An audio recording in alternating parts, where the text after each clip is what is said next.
Hey, Josh. Hey, how's it going? Good. You all packed up yet? Pretty close. I think everything's in the camper twice. Got to wait till just before we leave to throw in some stuff. But Do you turn the heat on now then, or do you just? no, I was thinking about that. If it wasn't going to be so darn cold, but I think what we'll do, it's supposed to be 50 in St. Louis tomorrow or Kansas City. Yep. And when I'll pull over, maybe when we stop for breakfast someplace in southern Minnesota, northern Iowa, I'll stop. I'll turn the heat on. Okay. Yep. Hey, hey, can I interrupt real quick and just Yep. make sure that JJ has got audio? JJ, can you hear us and speak? Yeah, can you hear me now? Yep. We got you, JJ. Awesome.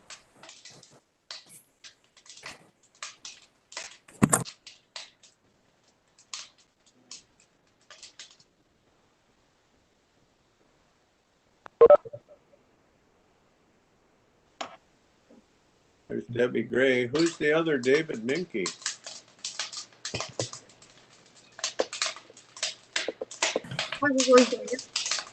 Hi, Debbie.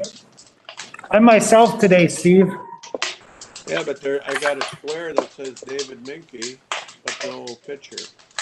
No, because I have my camera off, but I have my computer joined just in case I need to share a document or something.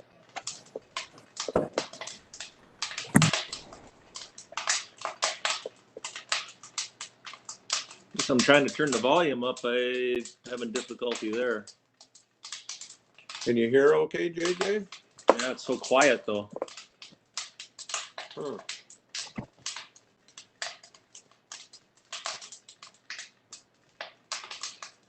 Are you on your phone or on an iPad? Well, I'm on the county computer. Oh, okay. Ryan, can you help out, Lenny? Are you there? Yeah, what's the trouble, JJ? You can't, no volume, not very, very little volume.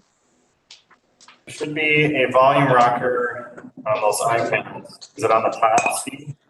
I put it in that new case, and I guess it doesn't tell you. You got to put it in a certain way. So there, I just turned it around. Okay. Back it right. And to me, the volume is backwards from There what we it go. used to be. It's fat fingers.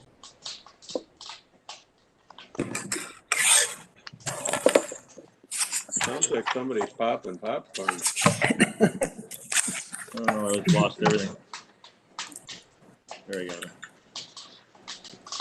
So yeah, then I guess I should. We had a death in our family. I got a funeral tomorrow. My wife's aunt had passed, so that's going to be mid morning, probably like 10 to noon or so. So I think we had something scheduled for tomorrow, if I remember right. Yes, there was the new Commissioner Association of Minnesota Counties training. Yeah, I have a funeral service to attend. It's going to be from 10 to 11, so I don't know if I can try to check back into it once it's going on. I think it ends at noon. Okay. I think the time was 9 to noon. And so I don't know if it will be recorded or not. We can certainly check. Okay. I could possibly be on, like from 9 to, a half hour or so, but services start at 10 in Moose Lake. Take care of family business first, JJ. But yeah. I thought I had read someplace that those were going to be recorded so you could watch them at a later date. Okay. I might be mistaken, but I thought I read that. All right. I'm sure if you, David can send a request that they do. All right. Thank you. Yep.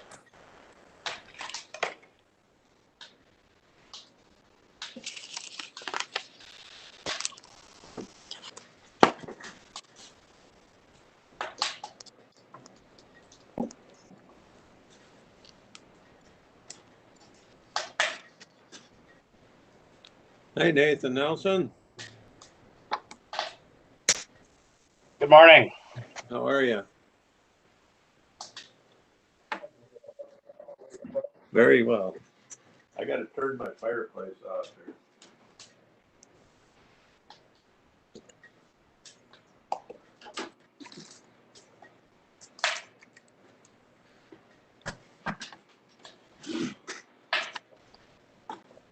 Well,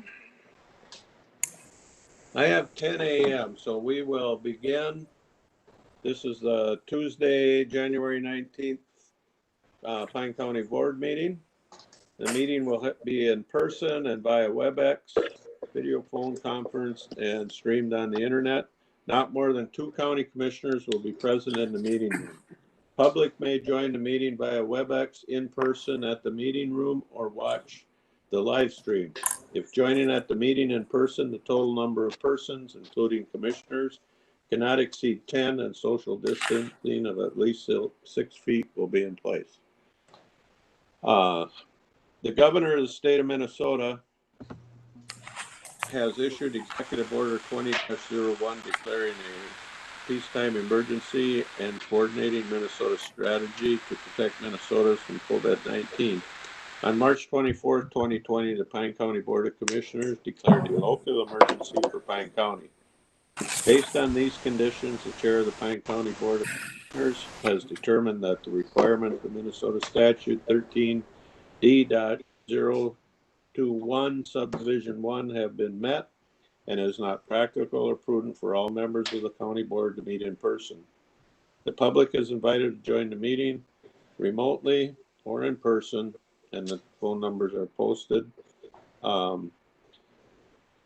With that, we'll call the meeting to order and rise for the pledge. Pledge allegiance to the flag Of the United States of America and to the republic for which it stands, one nation, under God, indivisible, with liberty and justice for all. Michael Era.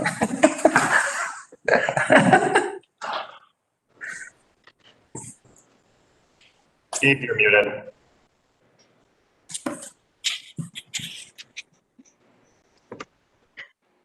Okay.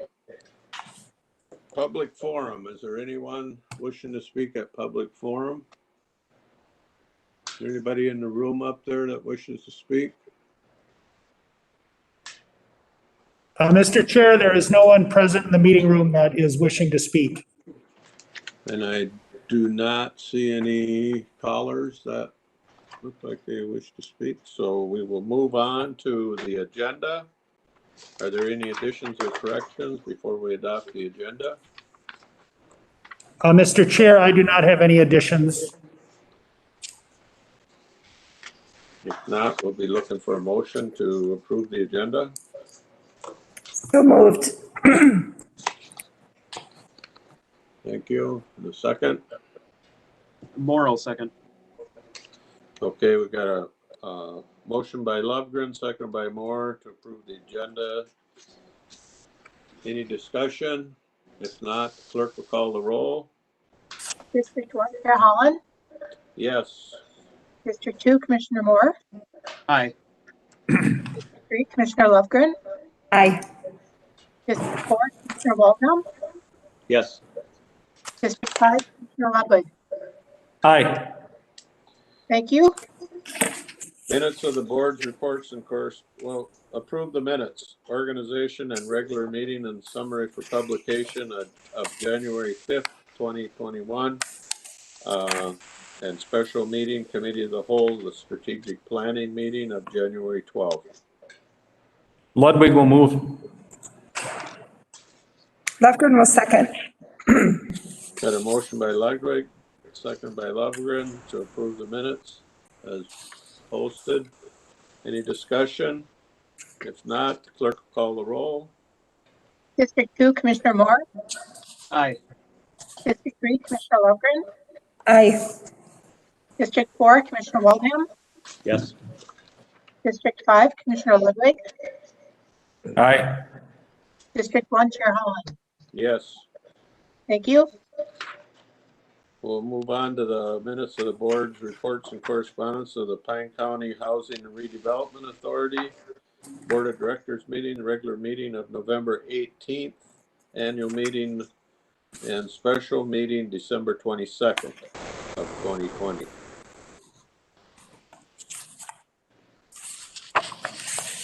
Moore will move that.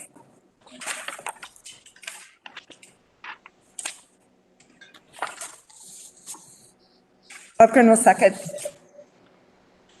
Motion by Moore, second by Lovegren to accept the minutes as posted. Any discussion? If not, clerk will call the roll. District 3, Commissioner Lundgren. Aye. District 4, Commissioner Waldham. Yes. District 5, Commissioner Ludwig. Aye.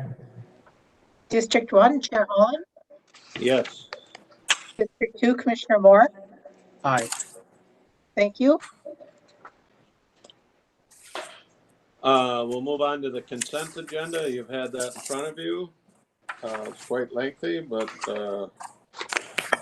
pretty standard stuff.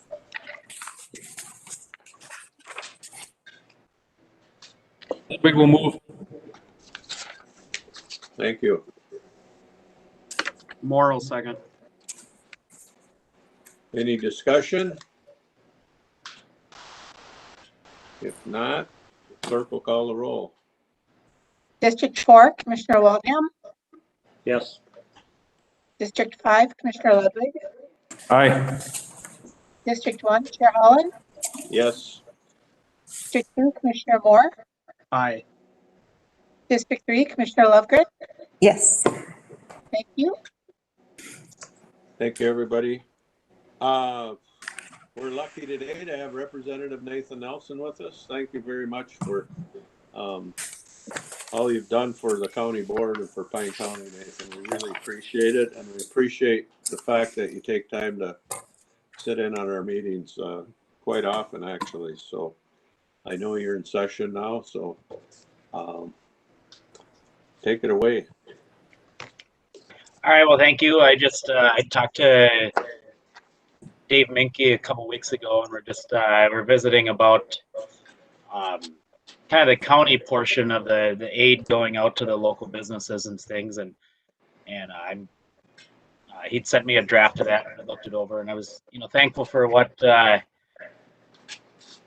it's a little bit of a slower process that the county is going through, and maybe a little bit picking up some of the businesses that kind of didn't meet the criteria of the state, and I think the county has done a good job of trying to ensure those that need the help are able to get it. And I mean, still, there's going to be people businesses and whatnot that don't fall into that. But he invited me to the meeting today, and so I'm glad to be here. Give you a little bit of a legislative update. We're doing a lot of stuff over Zoom. I don't know if a year ago, I don't know if any of us knew what the word Zoom was. We thought it was driving fast, but it's pretty much all of our meetings are over Zoom, or and even conference calls are now Zoom and video instead of just generally a phone call. So, but it's different getting back to the Capitol and really not being in person, and it's unfortunately a much more difficult way to try to legislate, because we're not meeting together in person and having those conversations in the hallways. I mean, those are very important, and they're generally not happening right now. You might make a calls or something after a meeting, but it's difficult for those to happen. I serve on the agriculture committee, the legacy committee, and then also the environmental finance. And I think those committees fit me well, and I think they fit our district well. Agriculture is a big part of it, and also the legacy, whether it's the clean water portion or about a third of the legacy funds go to hunting and fishing. So that's something that's important for district, and also the environment. I think we've got a lot of great things in our district here that that's important. They fit me well, and I think I'm glad to represent them at the with the kind of the start of session. There's as of the end of last week, there was about a 1,700 bill backlog at the revisor's office. Typically, many of those bills would have been written during the off season, the interim. But with the special sessions and things, there was bills constantly being written. So the revisor's office is running behind, and also with close to 2,000 bills. There's a couple hundred already there. 2,000 bills. I mean, how do we hear them all? And it's slower in committees, and it's going to be a challenge ahead. But I'm hopeful with as we look forward that we've got better days ahead of us, and that we can get back to meeting in person and getting some of these things done. But in the meantime, we do need to work on our broadband and things like that to ensure that we can have the meeting we do right now. But the weaknesses do show up in our broadband and our connectivity that way, and we are continuing to work on that. So if there's any questions, I would be open for them. Otherwise, that's what I would give for an update. And I just want to welcome the new members to the board. I was talking with a freshman yesterday, and they said, I don't really know anyone here. I feel lost and not quite sure what I'm supposed to be doing. And I know for the freshman legislators, it's a real challenge for them. I think for the most part are the new county commissioners. While they're new in their position, I think they've got a pretty good handle on what they got themselves into. But thank you for doing that and stepping up. But if there's any questions, I'm free to answer them. Anybody have questions? Thank you, Nate. Yep. I just have a comment, Representative, and that is I think it was last week, I had a chance to testify at the Property Tax Committee, and they wanted to know how the CARES Act money had rolled out in the counties. So I think there were 3 counties that got a chance to speak. And typical hearing, you are told you got 10, 15 minutes, and then right before the hearing, they tell you got 6 or 7, and then when the hearing starts, you end up with 3 to 5. But that's all right. We're used to that. But my point is, I do enjoy going to the Capitol, and I do enjoy meeting people. But when you're going to give a 5 or 3 minute presentation to a committee hearing, maybe doing it over Zoom is a pretty good idea for those of us that have to, and we don't have to travel that far. But I know people that have spent the whole day from northwestern Minnesota getting down to the Capitol, thinking they've got a 15-minute presentation, and then the hearing gets postponed, or they get a 2.5 minutes. So anyway, appreciate keeping that in mind as we move towards more open meetings. I'm hoping by the end of your session, we'll be able to go down and harangue you guys in the halls and that sort of thing. But thanks for being available to us. You've been great to get back to us with emails and texts and phone calls, and we really appreciate that. Anybody have anything? Mr. Chair, Yes. Commissioner Ludwig, I do have I guess a comment and a question.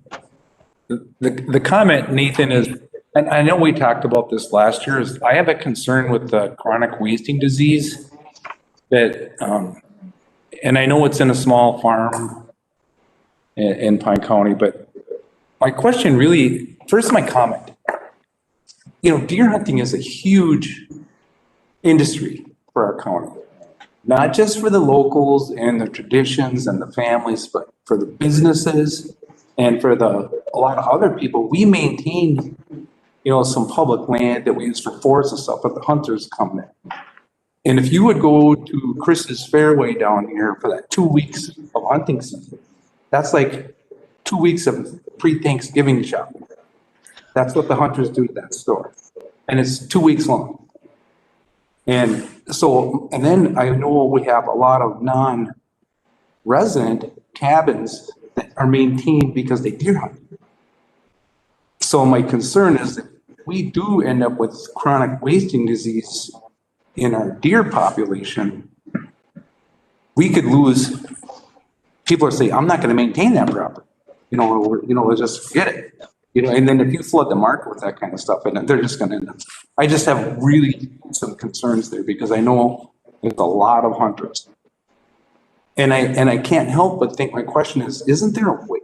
My question is the deer industry that big and important for someone to grow a rack, they have 3 deer and try to grow a trophy rack, that it should affect the rest of the state? That's really my question. Does the legislature down there look at it like that? Let's see, the answer to that question. CWD is a serious issue. And thinking of, the herd that was located in southern Pine County that did test positive, it was depopulated. And then there was planned surveillance of, the wild deer that were shot, in Pine County. Well, it'd go down into Chisago also. But one of the problems that happened this year was everything was voluntary. Yeah. There weren't stations that were staffed because of COVID and things like that. So one of the major drawbacks of this season is we don't have a sample from the wild herd. Not anything to be conclusive. There were some tests done, but really not enough to have a confidence in, as compared to the number of deer harvested in the county. So that's one thing that's DNR is continuing to work on surveillance. But on the other side, looking at a deer farm, there is look at what the permit fee should be. Some of the herds that we're most concerned about is those that are kind of in that hobby size, and really the deer are there more as a pet, and that's something that's a little bit concerning, because they're not the ones that are always maintaining the fences to the greatest. The deer are usually friendly enough they can get them back, but if they do escape, they do escape. And thinking of the business of deer hunting, a lot of our scents and lures and attractants, a lot of those are from farm deer. So when there is you kind of got two sides to a coin here. I mean, if we get rid of all the farm deer, well, then some of your scents and attractants and things like that, all of a sudden, they're not available. So it's a balancing act all the way around. And I thank you for your concerns, and it's something that we do need to make sure that we protect our wild herd, and also how do we allow the freedom to farm as well. And it's a balancing act, I agree. And that in everything we do, we got to learn how to best operate with what we have, and it's something that we definitely will be taking a look at here in this upcoming session. There's going to be more hearings on CWD and stuff. So, but thank you for that, and we'll continue to work on that. Thank you. Mr. Chair, is it okay if I speak and you're on mute? I'm good at muting myself, but not very good at unmuting myself. Yes, go ahead, Becky. Thank you, Representative, for being here today. I just want to express gratitude for your support with the waivers, and I know there's going to be some legislation still bringing some of those forward on a more permanent basis. And so that's something we really support and advocate for here in Pine County. And HHS is not the only beneficiary. There are other mental health agencies who have embraced telehealth. I understand it's not the way to go or the preferred method for all people, but it's really been helpful to many of our clientele and to much of the work that we do at Health and Human Services. And just appreciate your support for that. And if you ever have any questions about that, you can certainly feel free to connect with me. And also thank you for agreeing to take on the Child Protection Paperwork Reduction Act. So Beth Jarvis and I certainly support that and applaud you in your efforts for all your work on that too. Well, thank you, and you're welcome. It's you know, I think some of Steve's comments earlier, Chairman, you know, talking about, you know, meeting virtually isn't always ideal, and you know, whether it's at a committee meeting or maybe a telehealth.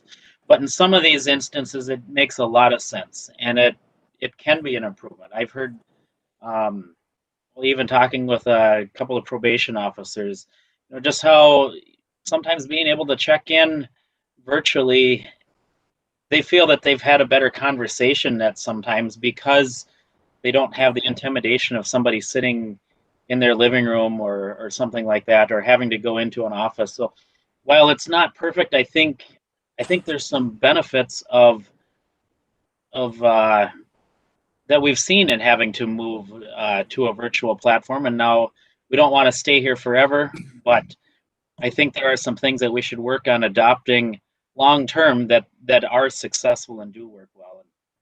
And as far as the welfare child paper, I don't even remember what it is, the Paper Reduction Act. You know, we had kind of started out, you know, kind of look for children, and you know, because of the different agencies that have to deal with, but you know, hearing from some other counties and things, I think that there's a major issue that has been brought up with just some of the redundant paperwork, and some of it's just continued to add on. So I'm hoping to get some more traction on that, and thank you for pushing with that. Sometimes you kind of open a can of worms that you're not expecting, but thank you for kind of pushing that, and the help that you've given to the legislature in working on a solution for this. So thank you. Mr. Chair, this is Dave Minke. If I could just add on to that a little bit. And so Representative Nelson, I think what Becky and I learned in working with DHS on the Paperwork Reduction Act for out-of-home placements is it tracks back to a very antiquated computer system, SSIS, that the state requires us to use. And I think DHS's position on that is if we want to reduce the paperwork, we need to fix the technology. And I think, you know, after spending now 10 months in a primarily remote environment, we know how important technology is. And so if there's any way to help facilitate DHS, you know, focusing in on improving the technology, we would appreciate that, because we know that takes a lot of time and creates some both redundancy and some errors.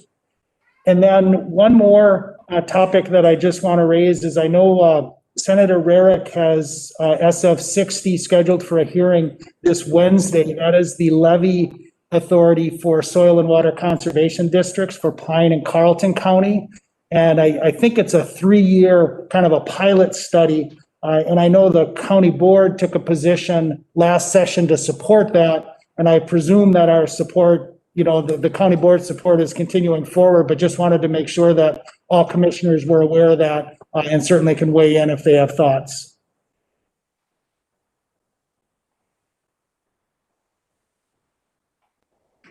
Anybody else? All wonderful points, and Representative Nelson, we talked, you know, a lot throughout this whole system, and with the blue ribbon panel that I served on with AMC, that we had this list of goals that, you know, things we learned in this pandemic that really makes sense to carry forward, and we can refresh everybody's mind of those things. But certainly the waiver and the Paperwork Reduction Act are parts of that.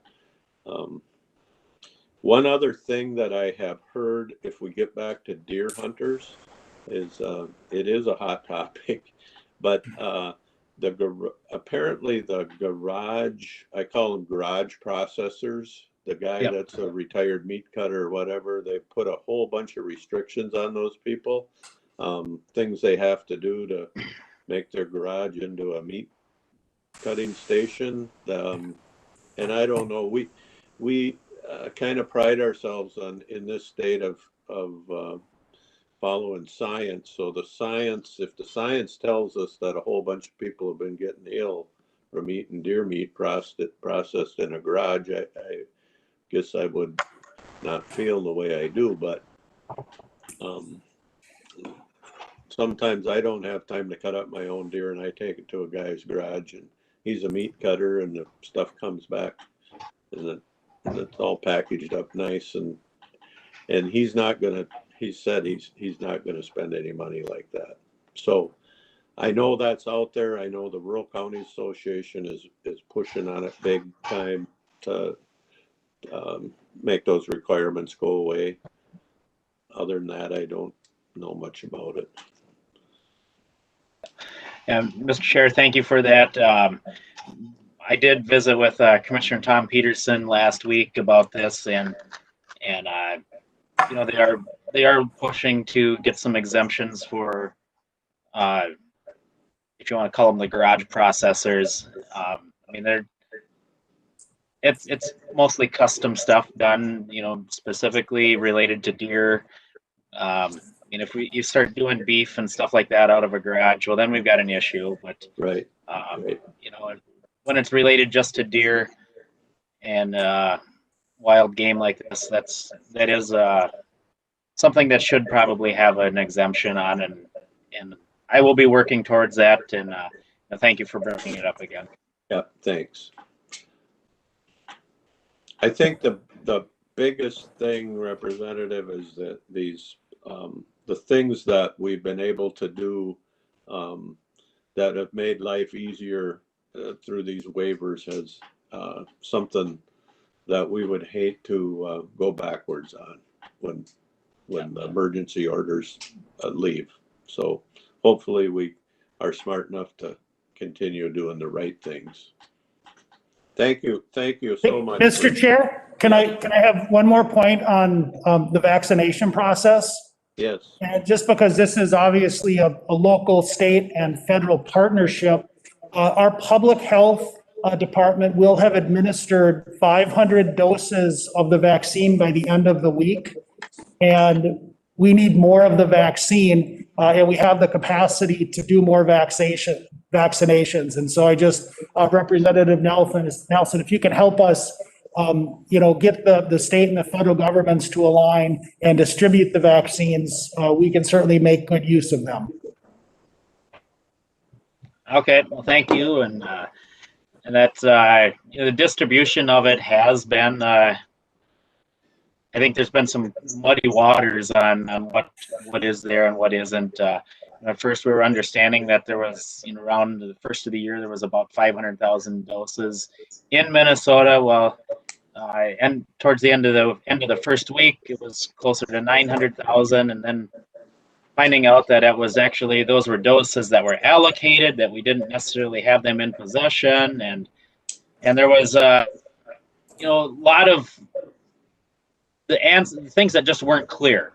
And so I'm hopeful, and I will be passing this on, that we can we need to get the doses in the state and then distributed out to the counties and everything, that the hospitals and clinics that can administer them. And so thank you for bringing that forward. And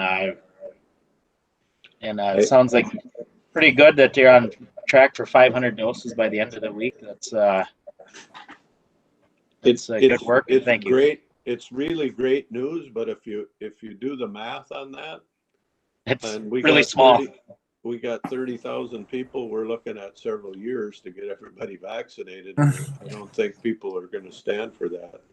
And I think part of my concern is if you watch, the federal news or the national news last week, I think there was a story that there was lots of vaccine available and the injection capacity and infrastructure wasn't there. And I think as I have tried to sort through some of those competing news stories is the story in each location, whether it's a city or a county, might be different. And our goal is to get as much vaccine out as quickly as we can. And so to that extent, the better knowledge that the local departments have with when the vaccine is coming, the more prepared they can be and the more that they can distribute. And so we just want to continue to keep that at the forefront and encourage good communication and distribution. Thank you. Thank you. Okay, we will move on. Thanks so much again, Representative. And if we can do anything to help, if you need any background info, if you need somebody to testify, we've got a lot of good people that can help here. So don't be afraid to give us a jingle. All right. Well, thank you for having me into the meeting today. And if there's any way I can be assistance, feel free to contact me. And I've got another meeting starting here in a few minutes, so I'll be signing off. But thank you for all that the county's done, and it's really helps everything get through this. So thank you.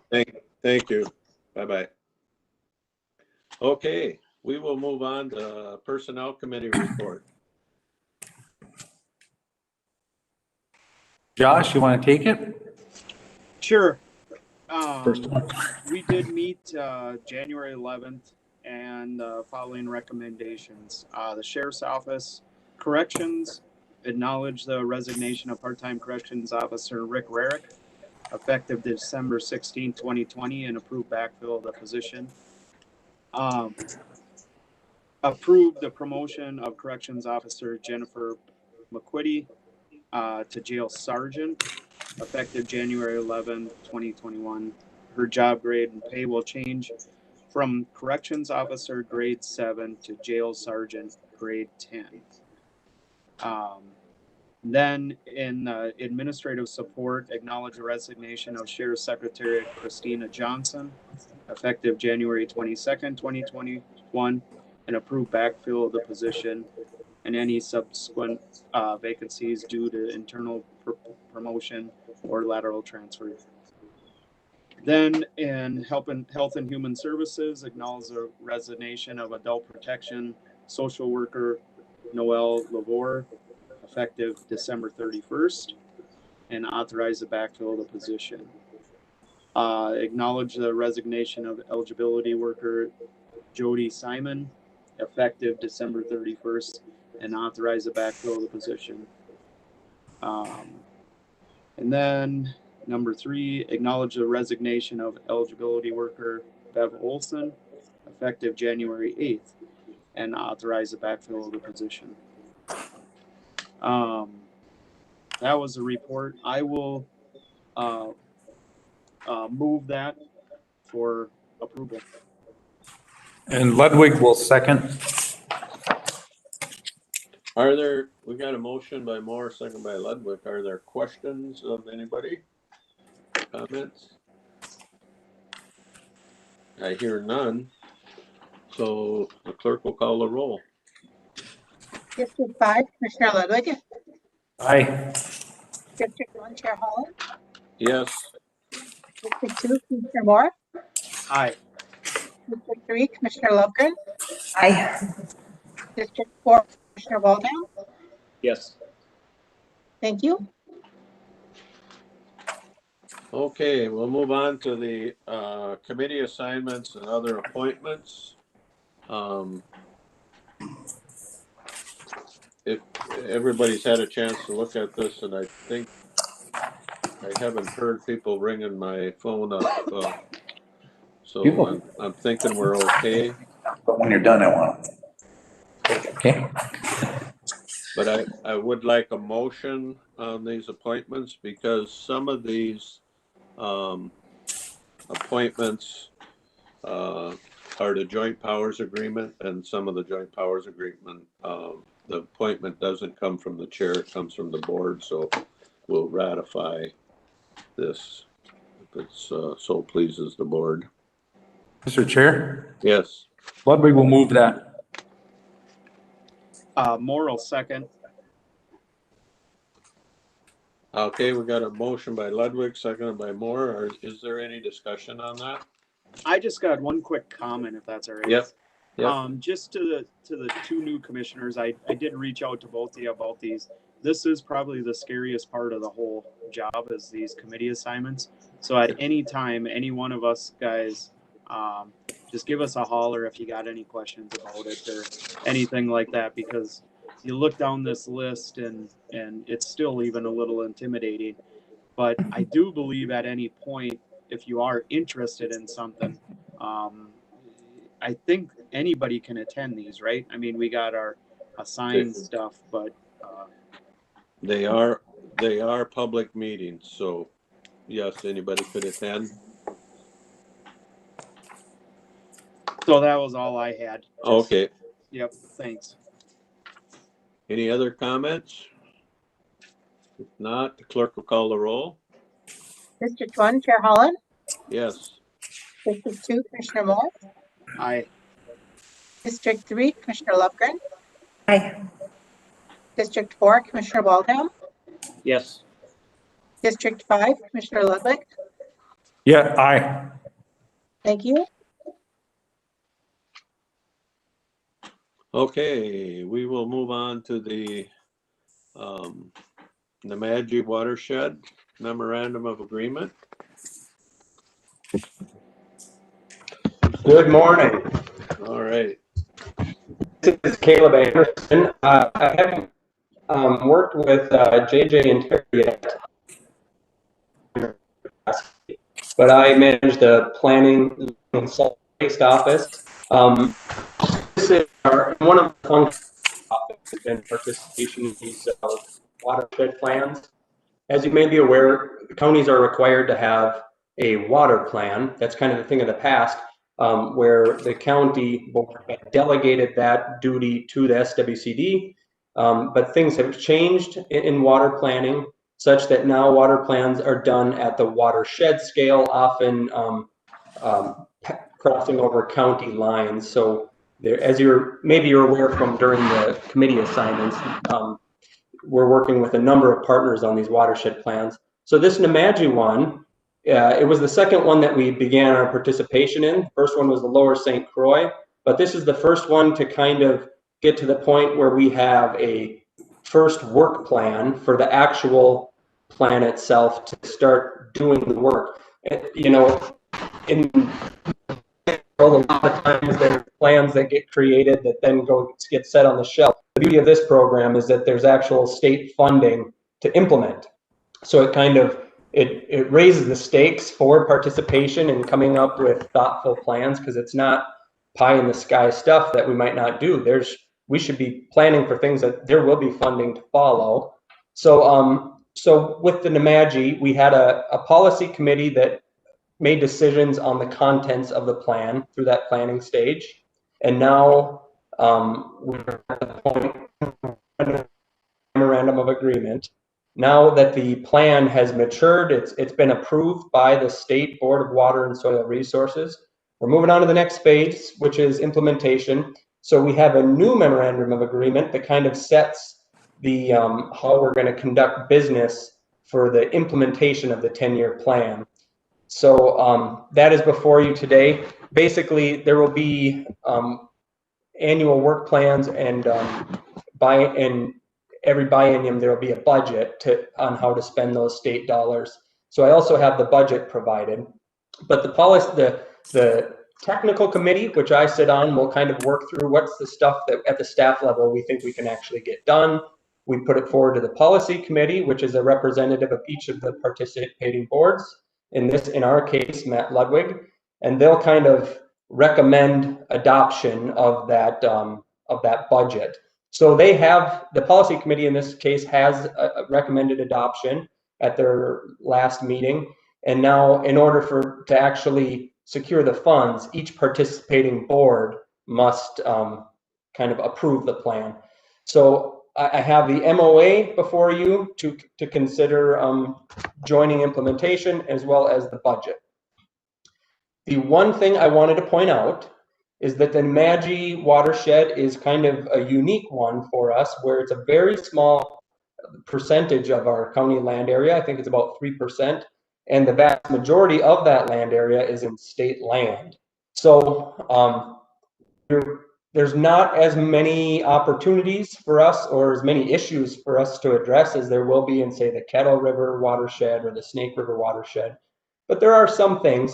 We have one good-sized lake sitting on the border, which is Net Lake, which just happens to be an impaired lake. It's been identified by the state as exceeding the pollution threshold for phosphorus. So phosphorus is a nutrient that can feed algae growth, which is a recreation concern. It's a health concern.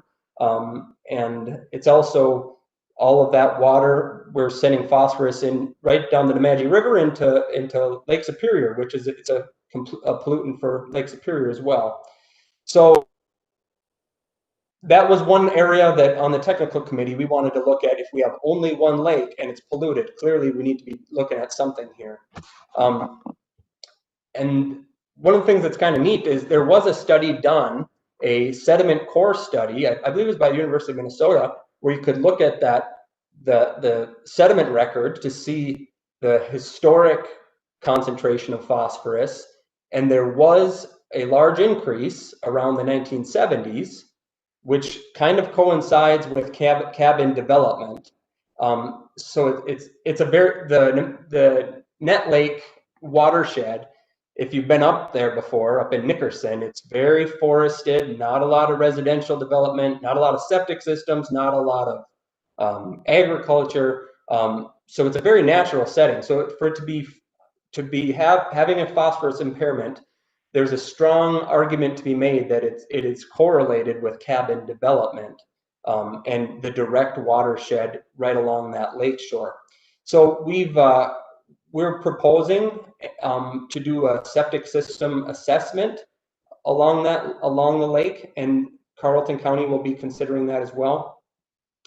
How that occurs in most communities is you hire a consultant or something, and there's funding to do this through the state, and they would kind of review, are there any septic systems along this lake shore that are imminent health threats, where it's basically a pipe going to a wetland that's right along the lake, or even to the lake, or to a ditch, but there's still some connectivity to the lake. So the septic assessment would just really look at any septic systems that are and those that are lesser concerns that still may be polluting. Maybe you're supposed to have a mound, but you have an in-ground drain field. Well, you've got a septic system, but it's just not up to today's standards. They kind of identify those different things. And other communities who have done this have taken a regulatory action on the most polluting of those, and the ones that are less polluting, maybe it's just kind of out of date and not up to code. They would just kind of outreach with those folks and say, hey, you know, we've got a low interest loan program at the county, 1% interest, you could put in a new septic, you wouldn't be polluting. So that's in the budget. But I want to be very transparent about that with you, because it's a little bit, it can be contentious, those types of things. And I think if we were to ever do that, some counties have done that county-wide, you know, every single residential property. This is a very finite project that is looking at a specific area, very closely connected with the water, where there's about 20 properties of interest. So I want to be transparent about that with you all. If there's any concerns, I'm all ears, and I feel we need to be doing what's in the county board's interest. So if there's any questions on that, I'll take those. Otherwise, I guess we're considering adoption of the MOA and approval of the budget.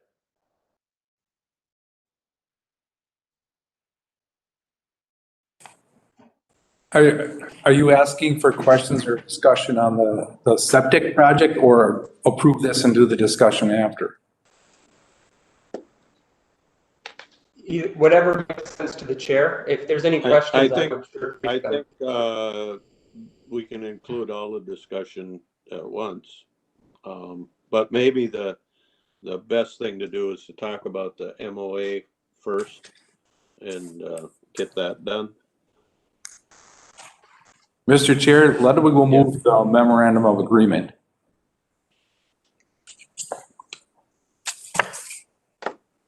Oral second. Okay. My one question is on the budget end. If the watershed needs money, is Pine County on the hook for any operating expense of the watershed district? No. So this is a plan. Funds can be shifted.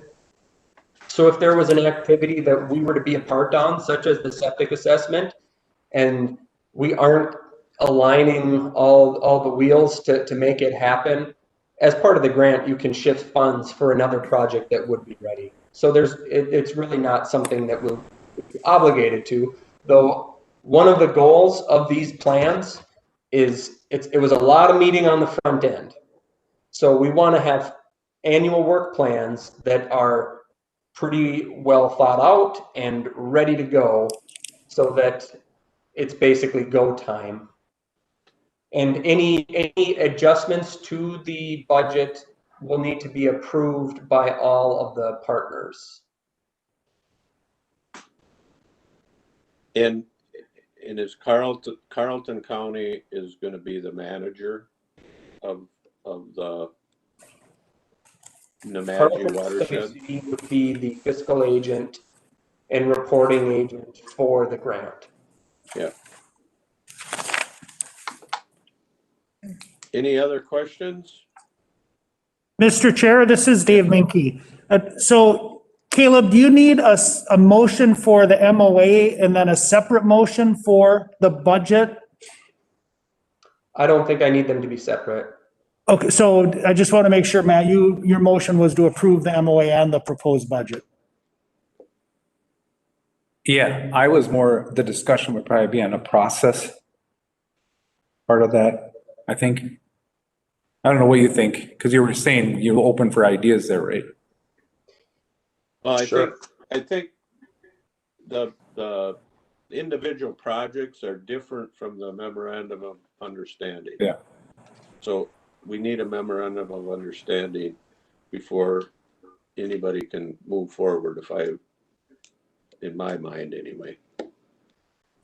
So we have a motion and a second to approve the memorandum of understanding, which includes a budget. So no other discussion. The clerk will call the roll. District 2, Commissioner Moore. Aye. District 3, Commissioner Lupgren. Aye. District 4, Commissioner Waldham. Yes. District 5, Commissioner Ludwig. Aye. District 1, Chair Holland. Yes. Thank you. And then do we need to have a discussion about the Net Lake projects? Or is that something that's going to get further discussion at the One Watershed, One Plan? It could have further discussions. I guess if I'm hearing, once we approve the budget, it's funded. One thing that within that budget, it's not defined. So Net Lake septic assessment could take a couple different forms. So I think there's no one way it would have to be. So I think you'd be giving it the green light if you approve the budget, but but I can still work with you if there's any specific interest that you have for that. Okay, I'm fine. There's 20 properties in Pine County approximately. I'm assuming all of those people want their lake as clear as possible. Pine County does have a very good program for septic system fixes, and maybe there's grant money that could help them further. So I think we're pretty well covered. Mr. Chair, Yes. Commissioner Ludwig, I guess I agree, but I really am interested in a soft approach with this, not a hard government approach, if that makes sense. And I do understand the importance because Nett Lake is the headwaters of that river. So if the pollution is starting there, it needs to be looked at, but I'm not trying to tell you how to do this, Caleb, but I think, is there a way a letter could go out, you know, like, as a, maybe a survey and a soft explanation of what's going to happen and just kind of see how many people jump on board right away or something like that, or then turn it into like a pilot project or something. I don't know. I'm just kind of brainstorming as we sit here, but. This is Commissioner. Go ahead. This is Commissioner Lofgren. Can I add to that, Mr. Chair? Yes, go ahead. So in my past job, I worked a lot with some people that live on Nett Lake, and this would be a really hardship for them, even if it's a septic loan at 1%. It still will be a hardship for them to pay that tax. What are their other options that they have available if they can't do that? We do have a loan program that Lakes and that grant program, excuse me. The Lakes and for us, we have some funding in the Minnesota Pollution Control Agency for low-income families to cover that cost of that system installation. So it's a grant, not a loan in that case. Okay, thank you. So is there a way is that a first come, first serve with the grant, or is that something we could work out with the people in Lakes and Pines, that if this is going to be an important project on a lake, that they could, you know, who knows, maybe there aren't that many failing, maybe there's not, but it's worth looking at. But I think we need to let the people know if we come in here and we're going to basically turn the world around on them, that we should be able to help them. Yeah, and one thing we could do is if we did the septic assessment and we actually know, okay, how many of these properties are we talking about? And what are the home values of those properties? What are a lot of those properties would be seasonal, where it's second homes, where usually there's more financial resources in those households. But we could kind of summarize what we know about those properties and then find out, okay, so there's 3 properties that are full-time dwellings that would need to upgrade. And maybe we could put in the next biennium to actually fund those systems or something like that. So we could, perhaps we could take that type of approach where we find the facts now, how those properties could be the next funding cycle or something like that. I think there's a lot of tools with this one watershed, one plan that for assistance. Much like if you have a farm and you have manure runoff, there's a lot of tools there to help mitigate that issue that doesn't impact the actual farm owner is paying. They don't pay 100% of the cost of that. So I think there are a lot of strategies to use. But I agree, Matt. We don't need to come in there and tell everybody they need a new septic system and it's going to cost $18,000 a piece and you figure out how to pay for it. Because I maybe like Caleb said, maybe 17 of them are already in compliance. And yeah, I think it's about 40 homes And we've looked at the records and found about half of those to be compliant, like we've permitted them within the last 20 years, or they've affected. So about half of them are low concern and we probably wouldn't even look at. And about half of them, there are no public records of what they have for a septic. And then another thing, I guess, just to be aware of is when the county septic system ordinance was adopted by the county board in 2014, it does allow for holding tanks for seasonal parties. So I can think of a couple of cases this past summer where there were some seasonal cabins that had septic systems that were polluting. The property sold or whatever, so they had to get inspected. And when it failed, they said, well, it's a cabin anyway, so it went to a holding tank. And that cuts down on the cost burden of that fix as well. Okay, Sounds good. thank you. Thanks, Caleb. Thanks for the good questions, folks. We'll move on to review and confirm the strategic planning goals and priorities. We've got that in front of us. As I was looking over the notes from last week's meeting, my mind kept telling me we have our top 3 goals. Could cost a lot of money. We have no strategy at this point of how we're going to pay for those, but we have a goal, and we've been very good at setting goals and chipping away at them. So the rest will come. I'm convinced of that. How we're going to get there. Mr. We'll Chair. develop a strategy of how we're going to take care of that throughout this year. Mr. Chair. Yes. Hey, this is Commissioner Moore. Sorry guys, I gotta run to an appointment here. But when I was just looking over that real quick, and then I'm gonna sign off. But the one thing I didn't see on there, and I know we always keep it at the back of our mind, is the levy. You know, and I don't think any of us were really prepared to put a number on it or not, but just be conservative about the levy. You know, trying to keep it as low as possible. So I just would like to just, if we don't put it on the list, not saying we're not thinking about it, but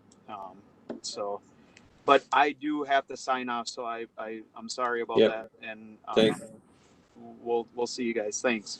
Thanks, Josh. And thanks for bringing up the levy. I had a little note too that, we can't just levy our way out of any issue. We've got to be pretty creative. So that's good.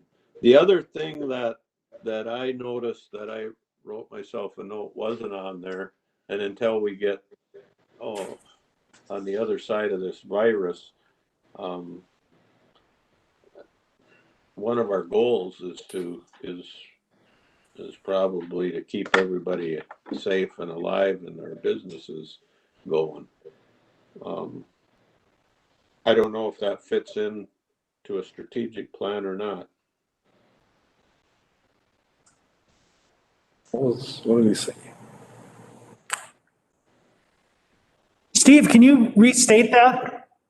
Well, I don't know if, we have a virus that we're dealing with and all of that things that go with it. Should that be part of our strategic plan, is how we keep everybody in the county safe and how we get everybody vaccinated? Is that part of our strategic plan for the near future?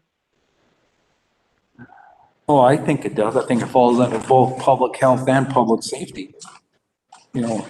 But we don't have that on our strategic plan. No, it seems like we talk about it every board meeting. I know we do. That's why I just put a question when I was reading through the agenda. Is it something that should be on our strategic plan, or is it just something that we know we have to deal with as, because the scenario has changed many, many times in the last 9 or 10 months. I understand what you're saying. Yeah, and we could be caught, yeah. So what I am hearing is there is a pandemic response that's an important and significant piece of work that the county is working on. And if we frame it up as both the immediate, how do we get the vaccine distributed? How do we keep providing services during the pandemic? As well as long-term, that we learned and how do we modify our processes and our decision-making to learn from the pandemic and build resilience in the organization. It sure seems like something that could be on the list, if you will. And I think it's a good idea because 5 years from now, we could be doing it with a different pandemic. Yeah. You never know, bugs rule the world. I just don't know how you prepare for it other than what we do.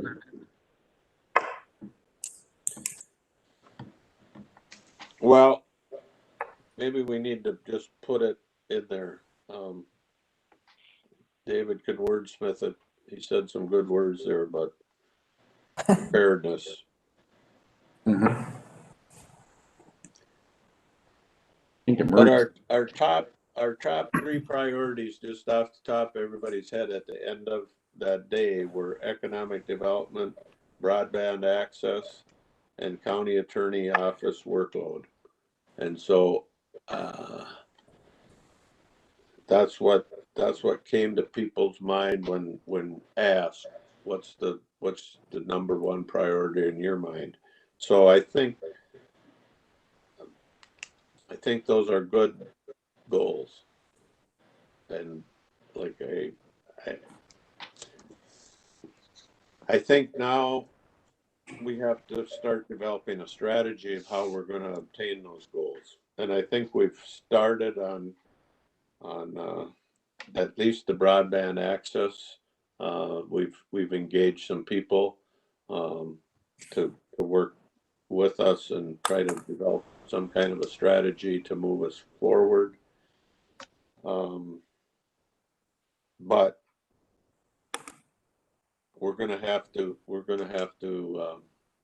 figure out the economic development, and do we go back to a model like we had when we had Robert Musgrove working with us, or just what will be our strategy, and what will be our strategy to help with the county attorney workload?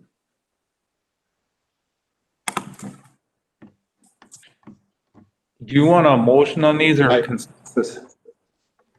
I don't know that we need a motion. I just think it's a good time to review, that people remember this is what we talked about.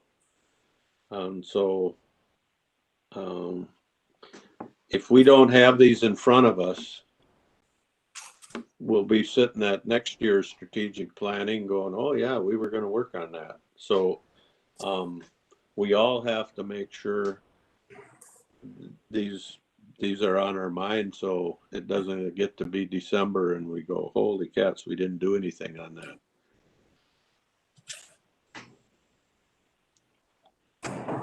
So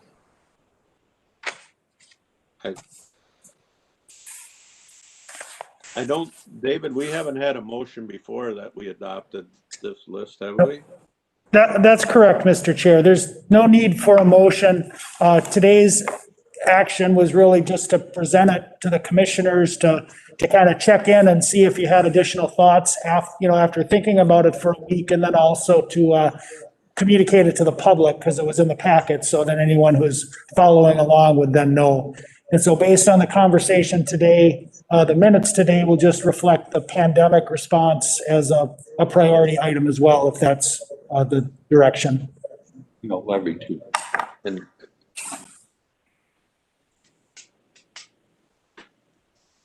all right. No other discussion there. We'll move on to the Corona response update, public health update from Samantha.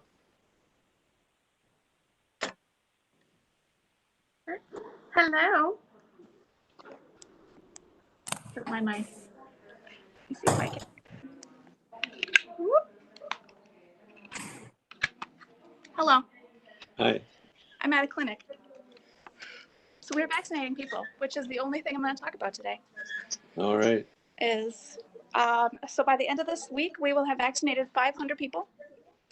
And that is every first dose that we have. We'll start going, circling back to places that we did first doses. So assisted livings, skilled nursing, EMS, doing second doses, but we have no more first doses.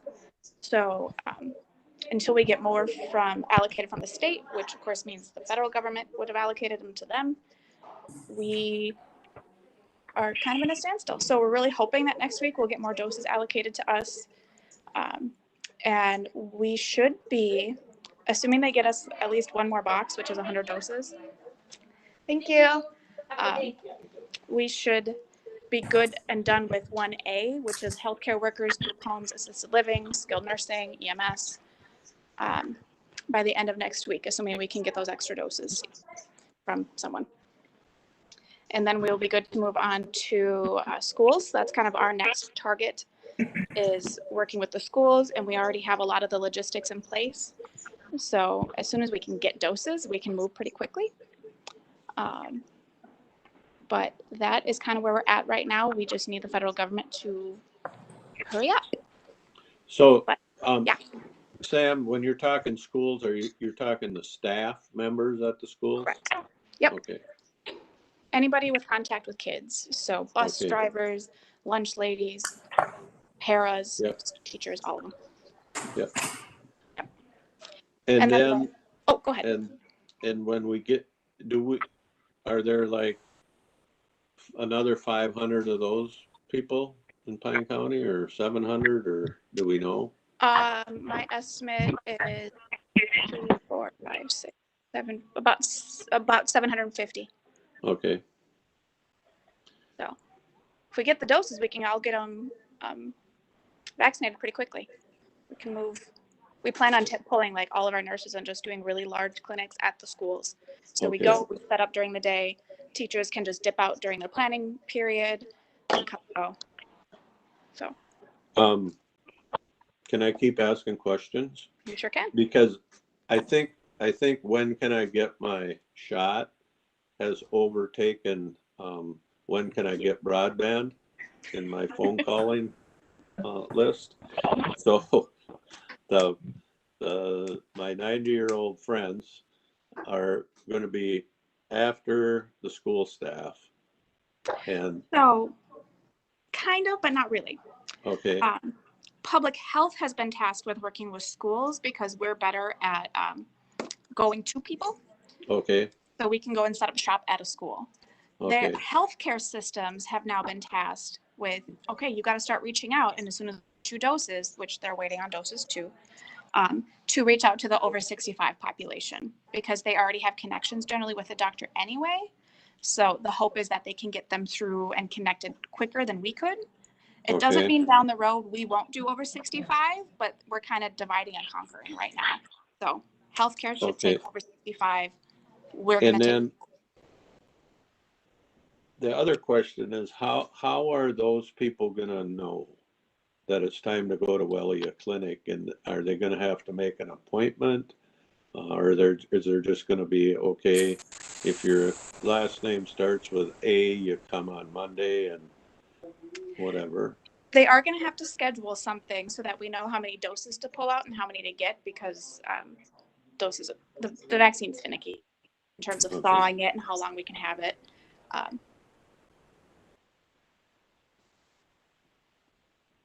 But they will go to Wellia in Pine City, or Hinckley and Essentia in Sandstone, that kind of stuff.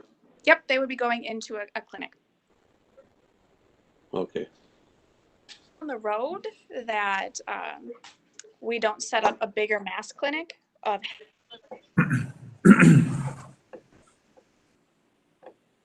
Okay, thank you.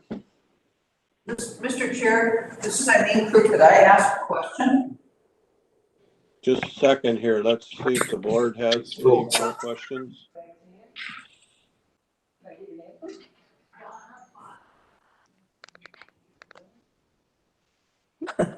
Was that Elaine?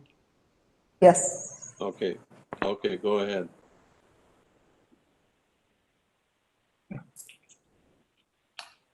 Okay, Just real quickly, with the second dosage, I'm wondering if you're giving the first dose, do you already have that second dose on hand? Because it is so hard to get that vaccination, those shots in. Are those ready, or are you giving them not knowing whether you're gonna get that second? Thank you. We already have some second doses on hand. They're allocated about a week or two ahead of time. So we don't have all 500 second doses sitting in my freezer right now.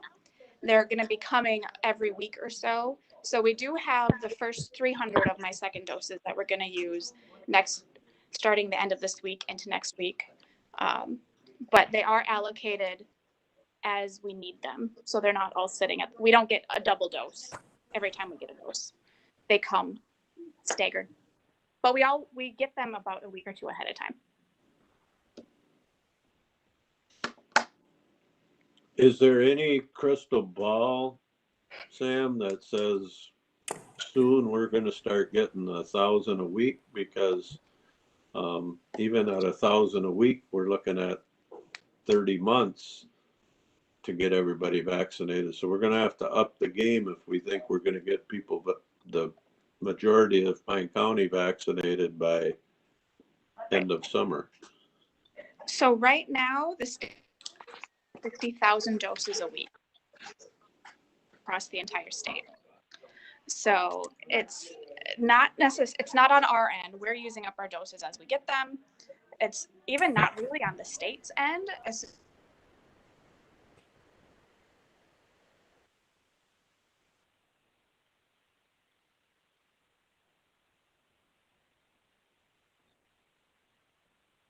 Whoop, I lost you, Sam.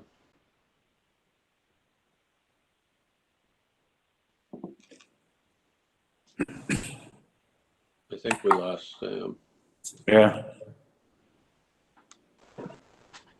Does anybody have any questions we can relay to Sam? I swear I'm here. If you have questions that people ask you, Sam is very good at responding. I'll attest to that because last night at about 9 o'clock, she responded to an email that I sent her at 8:59. So I appreciate that. But please ask questions so that at least if we're giving out information, we're giving out the best information that we have, and we're just not guessing or we're not repeating something that we heard on Facebook. Although Public Health does have a Facebook presentation, and so they had a nice little chart there yesterday, which I appreciate, Sam. So keep communicating that way, because one of my friends who doesn't do computers and stuff said, well, how am I going to know? I said, well, I know you have 2 kids that are very computer literate, and they will let you know. So, okay. But they are, the elderly population is getting nervous that they're going to get passed over or something, and so they got nothing else to worry about. And I'm in that category on the low end of it, but they are nervous about getting vaccinated, and when their turn is coming, and they're patient people, they'll wait their turn, but they certainly don't want to miss it. So that's good information. The general population is going to get theirs through our normal healthcare facility, if I heard what you're saying. At least right now. I think down the road right now. we have bigger clinics that are more open, but Yeah. we got to get the schools first. Yeah, I got it. Yep. Anybody have any more questions of Sam? Thank you, Sam. Awesome. All right, I'm gonna jump back to Yep. the clinic, but if you have Yep. any questions, email us, let us know. Yep. Bye-bye. Bye. Okay, we'll go to the Business and Nonprofit Assistant Grant Program update. Mr. Chair, members of the board, so at the last special legislative session, the legislature approved a package of relief, divided it into three different buckets. The first bucket is an automatic payment that the state will send to certain businesses based on their filings with the Department of Revenue and their sales taxes. And so we do not know which businesses those are, or if businesses qualified or not. And so if you're hearing from people asking about that, they really need to follow up with the state.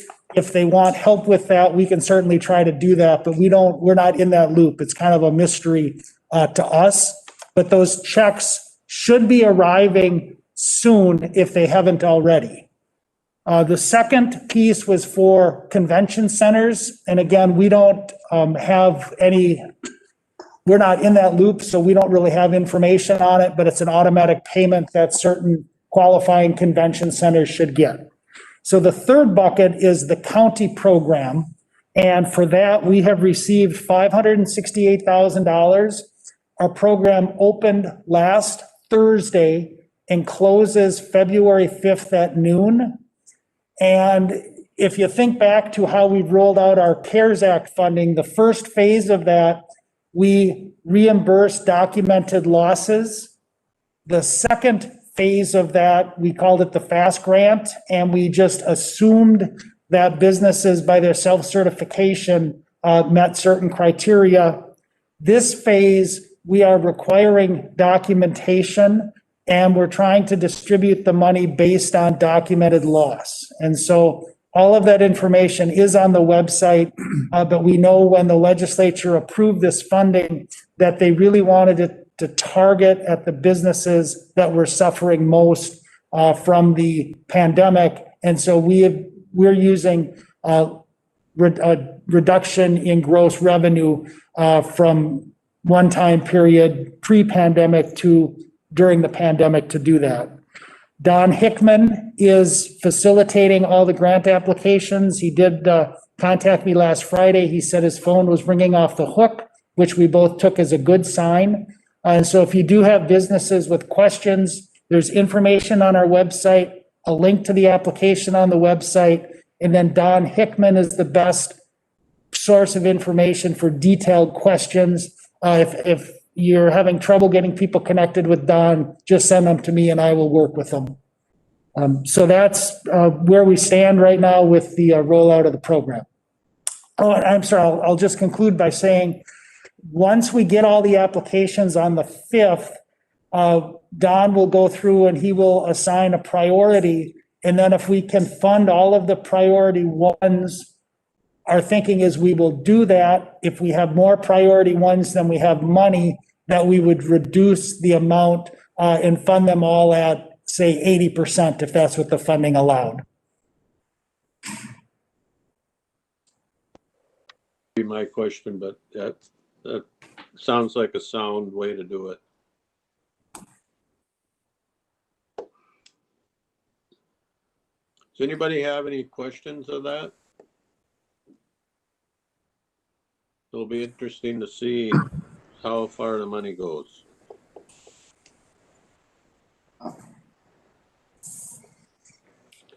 My sense is that people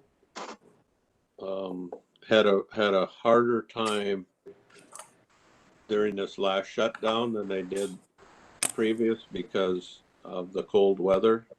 There was virtually no outside dining.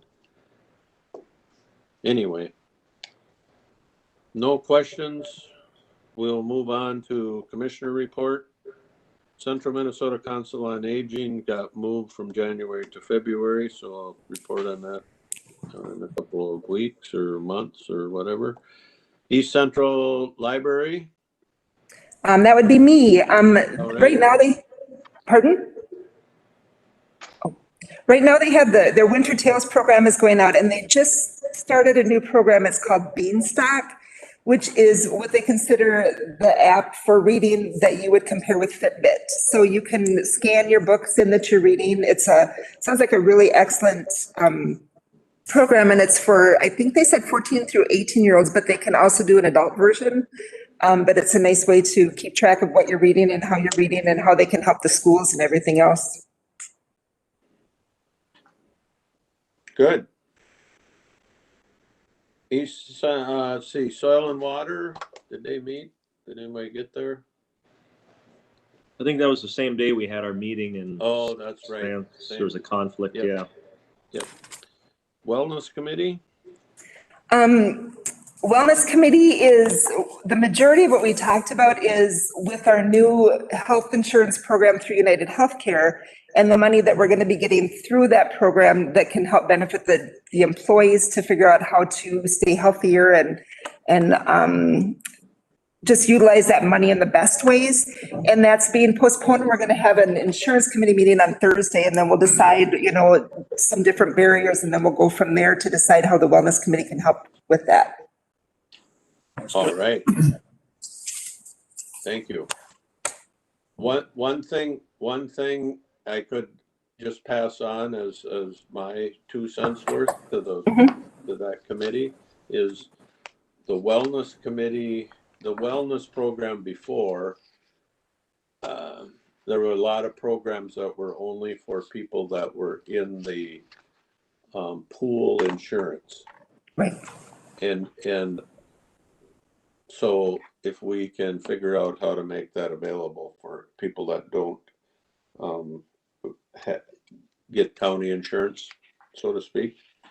Anyway. When we did those in the past, a lot of the programs that we did through wellness were open to all people, whether you were working through the courts as a state insured person, or whether you were taking insurance for your spouse, or whether you had it through the county. Those were the special programs that we did. But this pool of money that we're going to be getting from United Healthcare is going to be strictly for the people who have health insurance. But yes, I think that, the goal is to still do programs that we can help benefit all people and just keep that in mind in the forefront. Right. Mr. Chair, Yes. I have an other, Yep. if I can. Commissioner Ludwig. So on the 20th, we're going to have the Arrowhead County Association meeting. I know last board meeting, we talked about the priorities.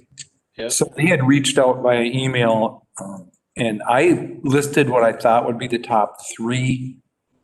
And I'll just read them off real quick. And so the increased funding for CCA and CPO County, the probation funding. Yep. And then remove the county share of the mistakenly billed federal IMD payments to Health and Human Services. And then protect county program aid and PILT. I put as our top 3, and I'll rank the other ones we had also. So Yeah. are you all comfortable with that? Yes. I am. Okay. Thank you. I'm gonna, under other, we did have a East Central Solid Waste Committee meeting last week. And that was a very pay the bill type of meeting, pretty mundane. So things are moving along. Tonnage has somewhat leveled off now. And it always kind of goes down in the winter as compared to summer, but anyway, we're doing okay at the landfill. And then I talked a little bit about talking at the State House Property Tax Committee hearing, and just so you know, that happened last Wednesday, I believe, or Tuesday, Wednesday. And that went all right. They just wanted to know how we'd spend our CARES Act money, and the reason they picked Pine County was because of the Work Fast program at Pine Tech. So that's mostly what I talked about. So I have a couple others too. Yep. One of them is on that CARES Act program and the program that they did through the vocational school. And I was privileged to be able to speak on Sunday at the graduation for the CNAs. Yes, thanks for doing that. What an amazing program that was. So I just want to pat the board on the back that chose to do this. It is an amazing way to be able to promote COVID and be able to help people get good jobs and jobs that they're going to love to do and they'll be able to build on. I'm just very impressed with that plan. That was good. Yeah, it was the genius of the people at Pine Tech, and we nodded our approval basically, but because it made so much sense, and it really has been impactful to so many people in Pine County. Well, they were very grateful for that opportunity. It was, there were 9 students that graduated, and it was just fun watching them walk in the room, high-fiving. They had just finished their class right before graduation, and it was just an exciting day. So thank you. Yeah. The other thing that I did, the Chemical Health Coalition had a meeting. Oh, okay. And, it was very interesting. I felt a lot like a fish out of water, but since then I've taken one of their introductory classes and that helped me understand a lot. But Reese and Becky, do you have anything from that meeting that you would like to share? Because I was really lost.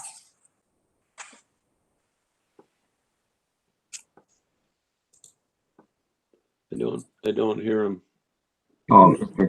Commissioner, probably nothing to add. It was actually a rather brief meeting that day, and I appreciate that Commissioner Lofgren took that class. I've always found some of the classes there extremely interesting, and the science behind what they do. Thanks, Terry, for stepping up to the plate on those. Oh, yep. You can look at the upcoming meetings. And we'll meet again in a couple of weeks. I will be remote, and I will be double remote. I'll be remote electronically, and I'll be remote physically for a while. So anyway, I will have my phone and my iPad and my computer. I'm pretty well connected wherever we go. So feel free, if you have any questions, give me a jingle, and I'll get back to you as soon as I can. I need a palm tree picture. Okay. I'll be looking for one. Okay. Will you have stuff ready to sign shortly, Debbie? Whenever you're ready, it's ready for Okay, you. thank you. No other business come before the board. We'll declare the meeting adjourned. Thank you, folks. Thank you.